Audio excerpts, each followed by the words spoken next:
Hello and welcome to the next episode of Eat, Move, Win and the musings of a bullshit queenager. You've got me here, Emma McElhinney, perimenopause nutritionist, and above me, if you're watching, we have Emma Rowland, perimenopause nutritionist.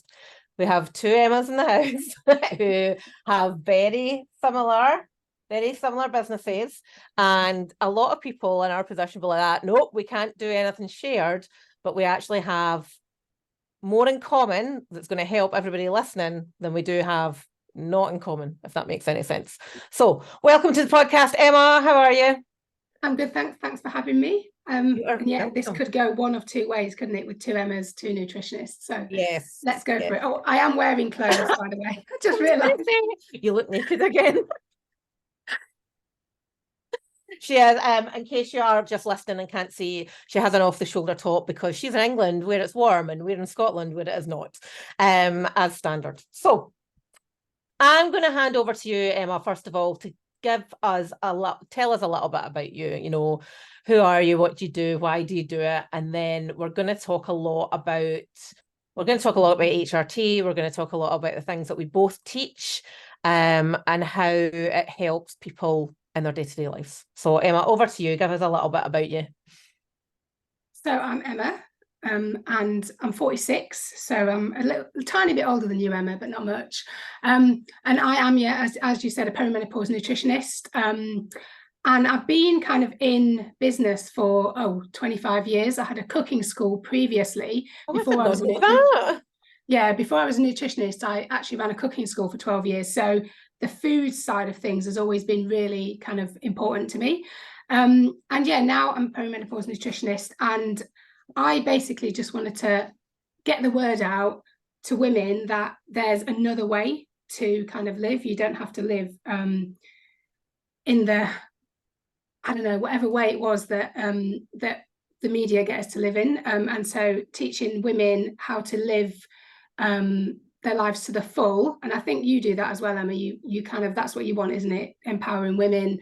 I think your thing's called Wild or something, isn't it?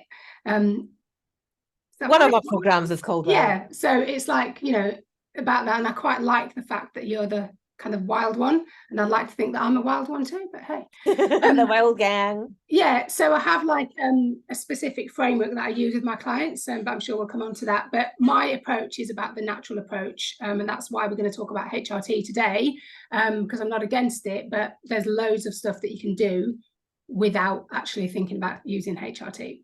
Yeah, absolutely. And I think it's so important, because I think we probably we probably don't have, I don't think we have the same, clients in common. People have got different preferences and whatnot. But one of the things, and I might be paraphrasing, you can jump in here, is when I speak to women, even clients that I've had or potential clients, and there's two things that jump out at me. One is because there's so much more media coverage about perimenopause, which is amazing, because see, 5 years ago, I remember talking to a lady, and I can't find the notes because I've read my notes, but I remember talking to her. I was like, sounds like you might be in the throes of perimenopause. And she went, what?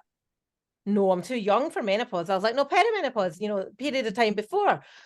Don't know what you're talking about. Never heard of it. And now, thanks to things like Davina and Lisa Snowdon and whatnot, it is very much talked about, which is absolutely fantastic. But now I'm hearing and seeing is this whole, one of the things is, well, it's okay because HRT will fix everything for me. And then there's another stream of consciousness of, well, actually, I've been told I can't have HRT and all my hopes have been pinned on that. Is that similar to what you're seeing in your world?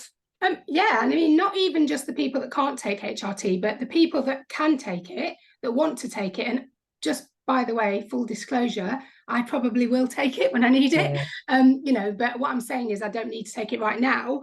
And that's the sad thing, that a lot of women think it's the ticket to, the magic button, whatever you call it, magic pill, that you take, and then all your symptoms go away. And if only that were true, but it's not actually like that. And it's not because HRT doesn't work, it's because there's so much other stuff that you need to do alongside or before you take HRT to prepare your body to actually to use it effectively.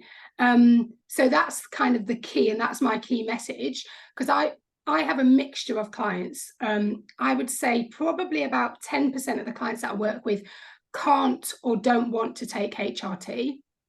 And then I'd say the other 90% are a mixture of natural and HRT, takers. And I've got some within those HRT groups. I've got ones that basically, as soon as they get one symptom, they're on the HRT. And then I've got other ones that have been, really under the kind of cosh for like years and then take it and it works or it doesn't work. And then I've got ones that have kind of been halfway there and then they've decided to take it. And when you make that decision to take HRT, which is a really, for a lot of women, it's a really easy decision, but for a lot of women, it's not an easy decision. It's a really something that they want to really think about. There's a lot of things that you need to consider so that you can actually make the most of taking that HRT. And if you haven't done those foundational steps, then the HRT is not going to be the amazing thing you thought it was, and you're going to be disappointed. And then you kind of think, oh, well, it's not going to work. And that's not the case. There's just a couple of steps before. We just need to back up and address those steps. So yeah, I am seeing that quite a lot. It is like quite, and the media is like, it's all over the place, which is fantastic. The perimenopause conversation has exploded, and that's really, really good. But actually, when we think about it and when we look at the stats, because you turn on the news and you think every single woman in perimenopause is now on HRT. Actually, only 13% of women in perimenopause are actually taking HRT. That's quite a small number, really.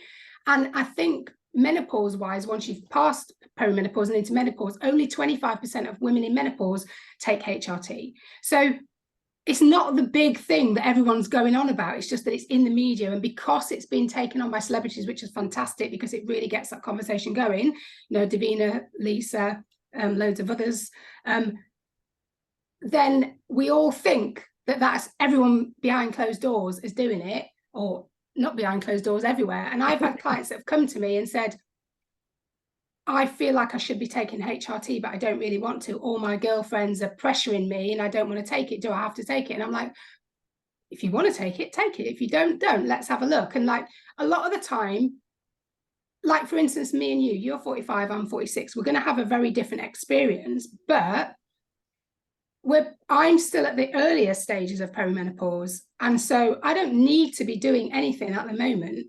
Whereas I think if I wasn't looking after myself with diet, nutrition, movement, then I would probably need to start taking it, or I'd need to do something. Whereas because I'm not, I'm probably going to get away with that kind of, I'm going to be nearer to 50, towards the end of perimenopause when I need to start taking HRT. And actually that's when you see the most women needing to take HRT, is when they're at the end of their perimenopause journey, kind of maybe 6 to 18 months before they get into menopause.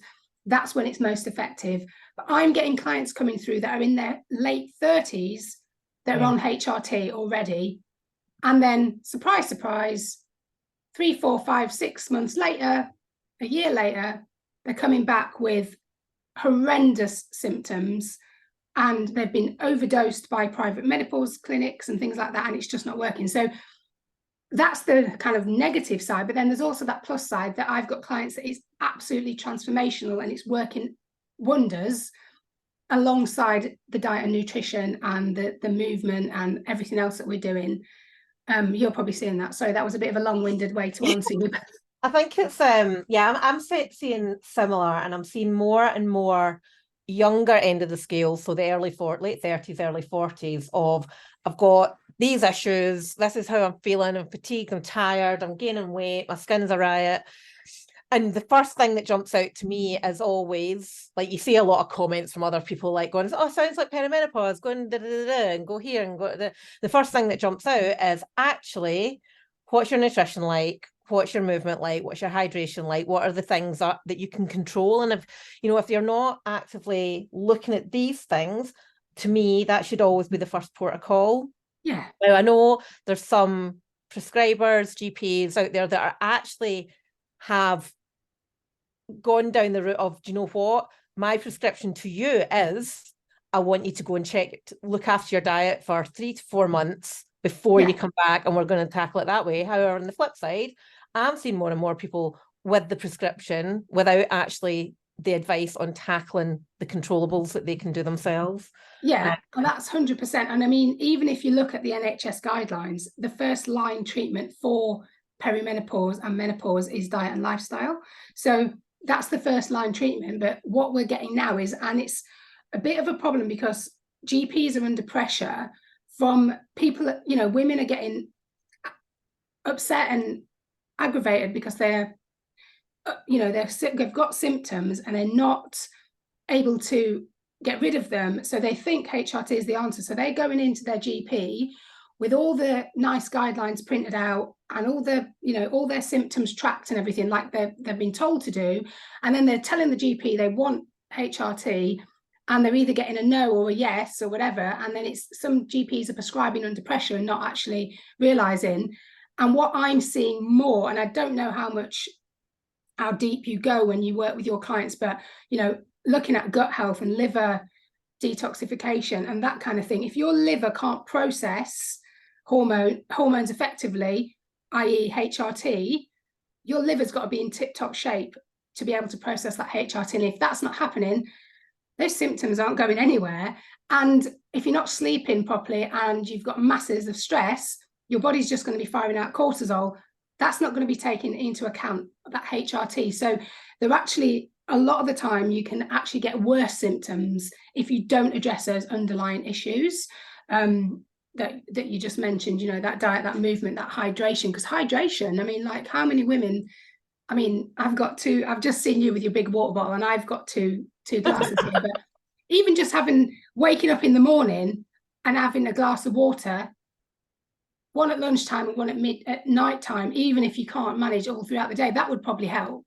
Yeah, you know, just that kind of thing. So this is quite anecdotal. I had a client that presented with all your typical signs of perimenopause, like, oh my God, should I get HRT? I'm tired, I'm fatigued. I get to about 2 or 3 o'clock and I'm like this, and I can't focus and I'm confused. And I can't do my work very well. And we started it off just with some really basic, you know, drinking 2 liters of water a day. And within 2 weeks, all of those symptoms had vanished. And it was nothing to do with hormones at that point. Nothing. It was just dehydration. Yeah. And that's it. And like talking about the liver function there, like, you know, not everybody, but a lot of women will relax with alcohol. And whether it's a bottle of wine a night or even a half a bottle of wine a week, it's still a toxin that is going through your liver that then has a knock-on impact. And like, I've only recently kind of just said, you know what, it's not even worth the hassle for me anymore. But even the smallest amount of alcohol in the past recent couple of years has had such a major impact on things like my sleep, my energy levels, my ability to focus, that it's just hugely, hugely noticeable. And like for years I was like, nope, it must be something else. It must be something else. And it wasn't. Yeah. And I think that's the thing, isn't it? It is really difficult because, like, sitting down, there's nothing nicer than that first sip of wine or Prosecco, whatever you're having. You know, if you've had that day and you're sitting stressed and you want to have that glass of something, and when you try to remove that from somebody or tell somebody that they can't have that when they're already having a really, you know, they're suffering with symptoms, that's their only vice, their only pleasure, you try to remove that and it's like, what are you trying to do to me? And so it's a really hard one to sort of get your head around. But I would say, like, for me as well, the last 18 months, 2 years, I've never been a massive drinker, but, you know, I enjoy a drink. I enjoy a cocktail. I enjoy a glass of wine. But the last 18 months, a year, it really, really is noticeable. And I'm literally like a 1-2 drink maximum now. Otherwise, I actually feel the symptoms really badly. And it's just not worth the hassle. And I've actually got like one of these tracker, you know, it's a Garmin tracker. It tracks your sleep and stuff. And just as a research kind of thing, in January of this year, we had like quite a few celebrations going on. So there was 3 occasions where I had sort of 3-4 drinks, and I didn't feel too bad. Felt absolutely shocking the next day, but my watch tracking the sleep, and I've got the graph, and you can see really good sleep. And then the other 3 occasions, it was literally plummeted. And I'm like, that is a visual, it's a stat, as well as me feeling like rubbish. It was like a real kind of eye-opener. And I've got clients that we work on that, and it's the real resistance. They don't want to give that up. And I actually am not the kind of person that says you have to give anything up. I am the type of person, you know, one of my values is balance, and I really do believe that everything in moderation and balance and everything is key to everything. But I do think that when you show somebody and let them see how much better they can feel, and it's a real chore to get them to give, just to cut it down sometimes, when they can see the improvement in symptoms, you don't actually have to do the work. They just do it naturally. And it is, yeah, like you said, it is a toxin, and it can be one of the worst things. So one of the best things for women in perimenopause: water, more water, less alcohol, better sleep, less stress. I mean, it's not rocket science, but it is rocket science, isn't it? I know, it's like, it's so easy, and it's a whole, like, everything works on balance. Our body works in balance, you know, and having all these functions working optimally as a result of all those things you've mentioned. And like, I think there's a little bit of there can sometimes be a little bit of a badge of honor, like, you know, when you're starting out in your career and you're like, I don't need to sleep, and you probably, like, in your 20s and your early 30s, you probably don't need like that much sleep to be noticeable in your performance. But certainly coming into my 40s, it's something that I've really noticed, because I used to be like, oh, I can sleep 5 hours a night and I'm absolutely fine. And I am not. I'm not fine. I think that is the thing. And I mean, I'm going to go back to like the nutrition side and the perimenopause side of it a little bit, but a lot of women get diagnosed with fibromyalgia and all sorts of kind of pain conditions in their early 40s, late 30s, round about the time they're hitting perimenopause. And actually, if you don't sleep very well, your pain threshold really, really goes down. And women get diagnosed with all of these conditions, and they feel the pain of those conditions so much more when they don't sleep better. And actually, if you slept better, your pain threshold would be higher, and you wouldn't feel quite as uncomfortable and quite as awful. And yeah, everything that I teach with all of my clients, sleep is actually one of the first foundations that I tackle, because it's like, you know, it is nature's medicine. Yeah, nature's way of recovery. Definitely. Absolutely. So what this is quite a big question. If you could stop, I know I was laughing at what you said, like, you teach balance, and one of my principles is about abundance and letting people have more rather than taking things away. But if you could change one thing about what the message was in the media or what was getting presented, what would it be?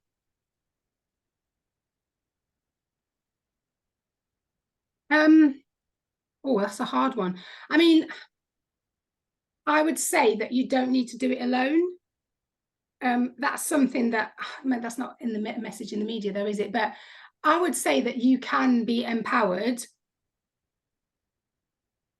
and it's all within you. You don't have to put your life or the way that you feel in the hands of a medical professional, or even somebody like me or you, you know, actually, because I think that's a lot of the time, a lot of women, when they get refused HRT, because you see it in Facebook groups and things, they go to the GP, they get refused HRT for whatever reason that is, and they automatically assume that that's the end and they can't do anything about it. But actually, you have the power within you to change everything. And obviously, I'm not saying that if you need HRT, you need HRT, but what I'm saying is you can make yourself feel so much better.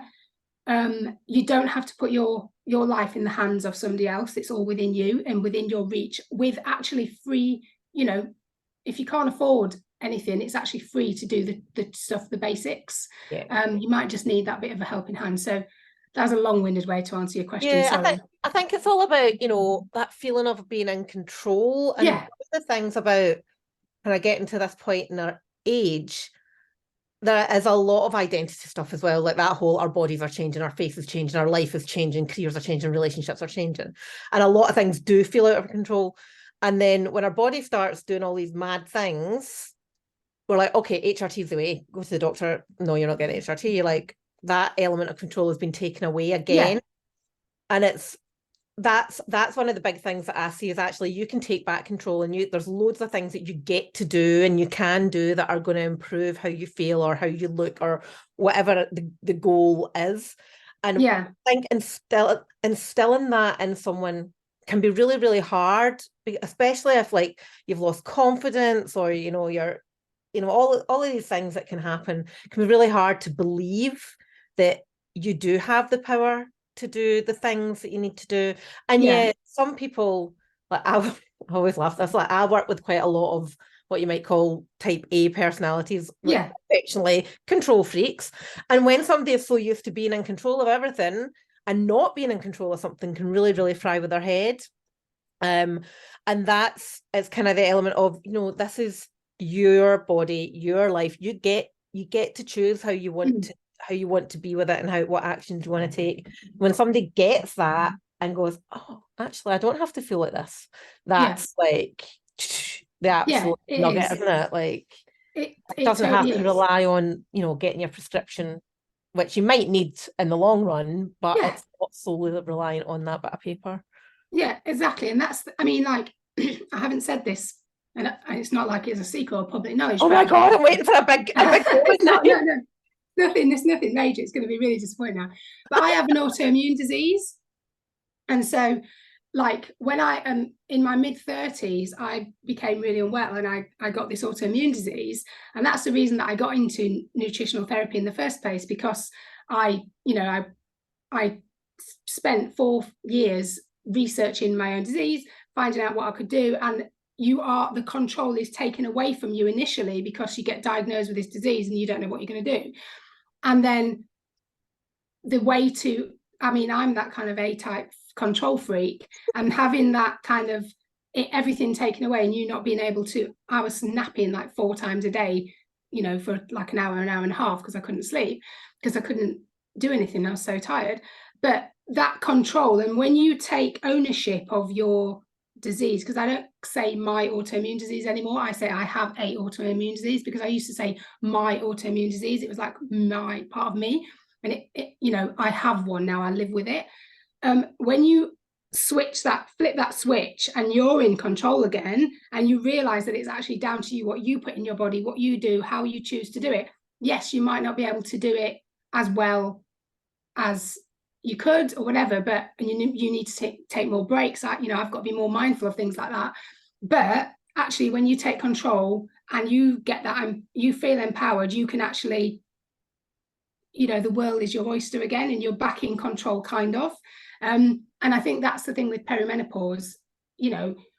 Once you realize that it's actually, you have that power, it's within you to change, and you decide, that is, like you said, that switch, and that's the gold, isn't it? And that's the bit that kind of, and I work with, I know you do this as well, you work with mindset, and behavior change, and so do I, and that is that key switch that you need, kind of thing. And I think people have got to be kind of ready for it, haven't they? You've kind of got to, and some people just aren't there yet, which is fine, And that I think that the inner stuff, that's hugely, like people always say to me, like I work a lot with fat loss clients, and people always say to me, but it's 80% nutrition and 20% exercise. And like, well, actually, it's probably about 40% mindset, and then 40% nutrition and 20% exercise. And I think like a lot of people, I don't know if you ever get this, and there's still this misconception, well, you just need to eat less and move more. And like, that's fine if you're 25. Yeah, I was going to say, it's fine if you're lifetime of like, all this stuff going on, and you've got hormone changes and all those kind of stuff. So it's not quite as simple as that. And trying to break through, like separating, it's not necessarily weight loss, because that just signifies something short term, that you're trying to reach a short term goal. But the whole lifestyle thing, this is about helping people live longer, healthier, happier, more active, so that we are living longer, being able to do our own shopping and, kick a ball about with the grandkids if needs be, rather than just being that old lady that sits on the sofa and grumbles a lot. Like, Yeah, oh, probably still well, be that, but you know. yeah, well, I am absolutely looking forward to being the old lady that grumbles a lot, but I'm going to do it actively. I'm going to do it with a barbell in my hand. Yeah, But no, yeah, I think, we have to, sorry, that like other thing to recognize is, this perimenopause period isn't just 3 or 4 or 5 or 6 years. Like, we're talking from early 40s, then we go to menopause, and that's the rest of our life. So we're talking probably more than 50% of our life that we get to make changes to live a better life rather than, oh, well, that's the end. And that's yeah, something that really frustrates me, is the misconception of, well, this is the beginning of the end. And it's like, yeah. And I think like it was kind of like that years ago because, we didn't know a lot about it and stuff like that. Yeah, exactly. It was like a whispered thing and nobody spoke about it, and if you ask an older person now, they were like, oh, I didn't get any symptoms, no. And it's like, well, you must have done, but you're just making stuff up. But, mid-30s actually is when some women can start experiencing, that's when your ovarian reserves go down, and that's when you can start getting those symptoms. But majority of us, I remember turning 40 was like the big year, and you're like, oh yeah, this, and like, actually, I think that was the kind of start of bloody perimenopause, and you're like, what? And it's like, you just don't want that. But like you said, we've got, if you get to 52, the average age of menopause, yes, you've got another 37, 35 years after menopause. And actually, if you include that perimenopause years as well, we're talking like 45, maybe as much as 50 years. And that's like, yeah. like I said, it's so much more. And you want those years to be the best years of your life, don't you? So yeah, 100%. It's not about those just getting through the change. It's about, yeah, I hate that. I don't actually like that word. No, I hate it. Um, It's the same as midlife. I have got such an aversion to I'm midlife. not too bothered. I don't know. I'm not too bothered about midlife. I mean, I don't love it, but I'm not that bothered about it. But I'm the kind of person, and I think you're probably like this, going kicking and screaming into menopause, into midlife, whatever you want to call it, rather than just happily dancing in. That's not the way. And so, yeah, I can't remember where we were going with this, but the other side of it, yeah, there's so many years, isn't there? And you want those to be really good years. And so it really does make sense to put all your efforts in now so that you can get through the other side and enjoy the rest of your life. Because I think the stats are that when you're going through perimenopause, your brain function goes down by 25% because it's recalibrating and everything. And that's the reason why we can't speak properly and everything. So if you can just get through that recalibration, which is a couple of years, to the other side, then, the world's your oyster. And you see a lot of women, when they get to the other side of menopause, actually starting businesses, being stuff. And that's the ones that have been smart, and like your smart girls thing, that's just made me think of that. And, be smart and actually put the work in. When they get to the other side, they can then go and do whatever they want to do. They don't have to be one of those whingers that moan about everything. So yeah, I know. And I think that is a huge part of it, is like taking control, because what's the other option? Sitting whinging about it and going, oh, well, I'm perimenopause, I can't do anything. Oh, I've gained all that, I can't do anything. Oh, I've got Dave, I can't do anything. And it's like, you can get to grab life with two hands. It's very like, my wee boy's 11, and we were talking about puberty and stuff, and it kind of got me thinking, and I kept saying to him, you're at such a time of such great opportunity, because you're going to be thinking differently, you get to do more, you get more responsibility. And then I'm like, why are we not talking like this to women in their 40s? Like, this is such a huge opportunity. Like, you get to be healthier, you get to be more active, you get to try new things, you get to use the stuff that you've learned over the past 40 odd years to be better, to be stronger, to be happier, to be healthier. And it's such an opportunity, rather than well, let's take it. And I mean, like, one of the things I do with my clients is maybe third or fourth session, depending on what we're doing, but we actually do like a future vision. We do the same. Yeah, do you do that as well? And it's like, because it's really important to so they can actually see and taste and feel what they're going to actually achieve and what they're going to be. Because when, you know, you mentioned it earlier, we've got kids, jobs, husbands, mothers, and we're like, it's called the sandwich generation. We've got our kids and we've got older parents that we look, and we're kind of sandwiched in the middle, and we forget about ourselves. And like the amount of clients I've got that, you know, we don't do it straight away because they're not in the place to do it, but once they've had 3 or 4 sessions and they're kind of really starting to feel better, do that future vision, and they can sort of remember all the things that they enjoyed and what they're going to achieve, and that really spurs people on. And yeah, it's really, that's why I love the kind of work that I do, because it's so empowering for them, and I love seeing that kind of when they can see what's possible. Yeah, it's not like that. I was talking to one of our clients the other day, and she's in her 50s, early 50s, and you know, she's done really well. She's got the physical results that she originally came for. She's got some of the belief and the confidence results that she originally came for.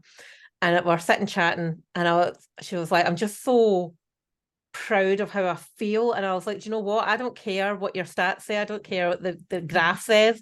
Like, I can see the spark in your eyes, like that you're talking about the future, like, and all the things that you've got booked and you've got planned, and all these things that you've changed and taken time off from your business and all that kind of stuff. And it's just, you know, that empowerment of, you know, being able to help somebody, hold somebody's hand through the journey and give them permission that, you know, it's okay to be who you want to be, and things that you want to do. And yeah, I think you're right. We kind of get stuck in this place of, well, I've got all these responsibilities here, and I've got all these responsibilities here. That leaves no time for me to do anything.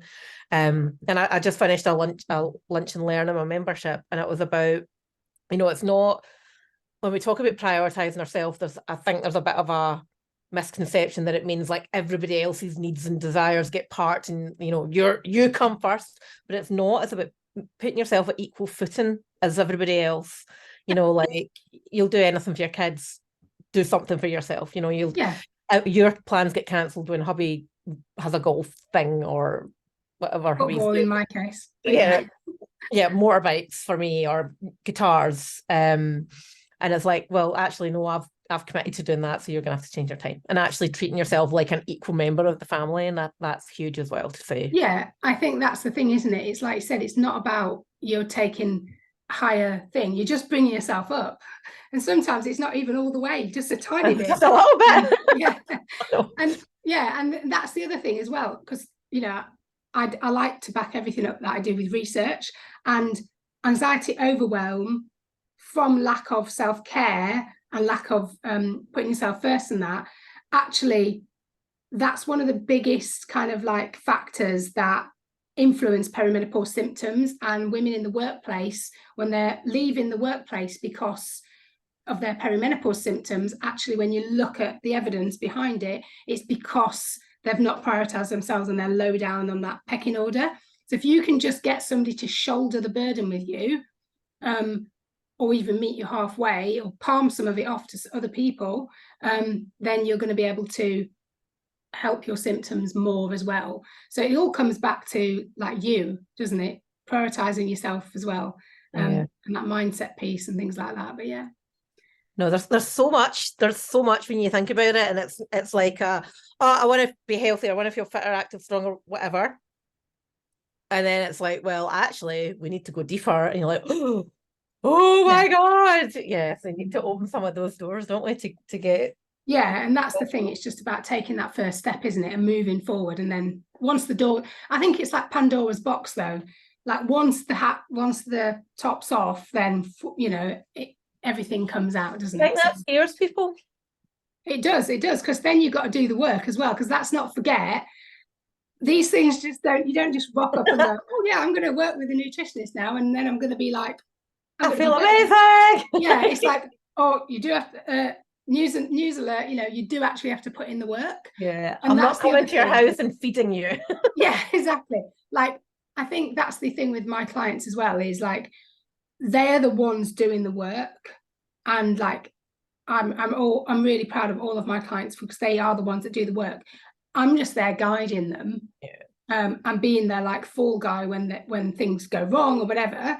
But it's actually them that does the work. And yeah, they just having that accountability is what really helps them move forward, I think. Well, I was just talking about that earlier today, actually, about, you need commitment, you need clarity, and you need consistency. But along the way, you need support, accountability, a plan, and contingency, like just what you said there. Oh, you've frozen. Oh, no. Oh, you're back. Okay, so final words. Final words. What, if you could give us, oh, this is a hard one. I might need to change this, right? What's your inspirational message? What should people take away from today's session? That sounded really formal from today's chat. Yeah, it did, didn't it? I'm going to go back to this exact same thing that you said at the very, when you asked me what could I change in the media, because it would be that you are in control, even if you don't think you are.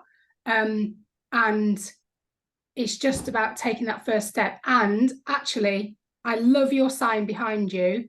Everything you imagine is possible, because I actually use that in my Dolly wording. Parton. How can you not love Dolly Parton? Of course, I meant Dolly Parton, yeah. But I actually use that in my messaging, that everything you can imagine is possible. And I saw it on your thing.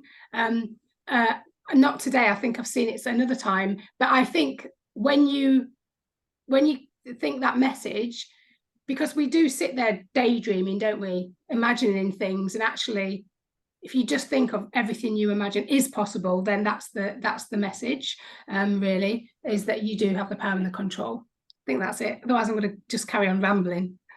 I think that's really cool. And that's quite funny, because I have got a very similar phrase, but it's like, you are the magic wand. Like, I think people come to people like us and expect us to just go, ta-da! And there is elements of the magic that we have of getting results. We've both got our unique processes and whatnot and how we do things. But it's the individual that does the stuff. The individual has to implement the things that we teach. And they are the magic wand. And I think whether it's lack of self-esteem or confidence, whatever, when we start remembering that, we are powerful, you are powerful, you can do things. Yeah, you might need a plan, you might need accountability, but everybody needs a plan and everybody needs accountability for different things in their life. So yeah, God, we're so similar.